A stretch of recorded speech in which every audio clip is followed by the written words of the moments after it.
a mother. There's a kind of pain no one really talks about. It's not loud, it doesn't scream, it doesn't ask for attention, but it exists in the quiet moments when the world is asleep and you're still awake, wondering how to make it to the next day. I am a mother, a provider, a breadwinner, and sometimes just a tired woman trying to survive. People think I'm strong, and maybe I am, but what they don't see is that behind every smile I wear, behind every kaya pa, is a woman who is constantly fighting a battle, one I never signed up for but had to face anyway. Every day, I wake up not knowing how the day will go. Will there be enough food? Will the bills wait? Can I stretch what little I have for my senior high school child and 2 more in elementary? People don't know how hard it is to divide something that's already not enough, to turn coins into meals, to make magic out of nothing every single day, and still show up with love, with strength, and with hope. Maybe for others, this is a small problem. But for a mother like me, this is my whole world. This is my everyday war. I don't even know what happiness feels like anymore. I'm always rushing, always chasing, but what am I really chasing? I honestly don't know. Maybe I'm chasing peace. Maybe I'm chasing rest. Maybe I'm just running away from the fear. The fear that one day my children will feel the hunger I once felt. That they'll look at other kids and wonder, why don't we have what they have? That they'll feel small in a world that measures worth by how much you can afford. And maybe that's why I fight so hard. Because I was once that child. I know how it feels to be less, to be the one who just watches from the sidelines, hungry, both in body and in dreams.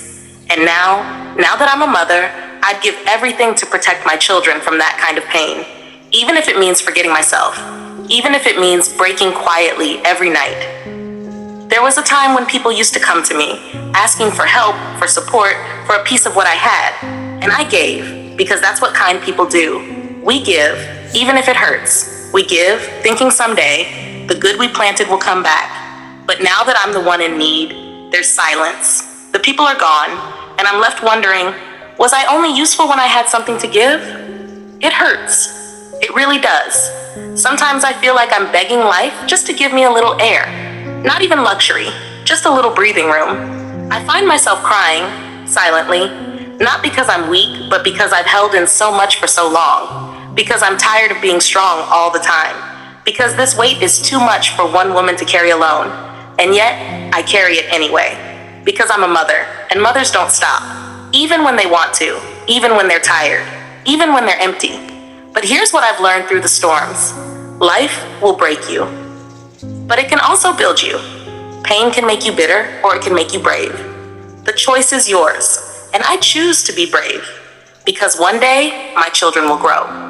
They'll look back and say, Mama never gave up. Not when it was hard. Not when it hurt. Not even when she had nothing left for herself. They'll remember my sacrifices not as wounds, but as proof that love is powerful. That strength doesn't always roar. Sometimes it just whispers, try again tomorrow. I'm not perfect. I'm just a woman doing her best. Failing sometimes, crying sometimes, but always showing up. To the mothers like me, who are tired but still moving. Broke, but still giving. Afraid, but still fighting. You are not alone. Your worth is not measured by what you can provide. Your value is not based on your income, your house, or how full your refrigerator is.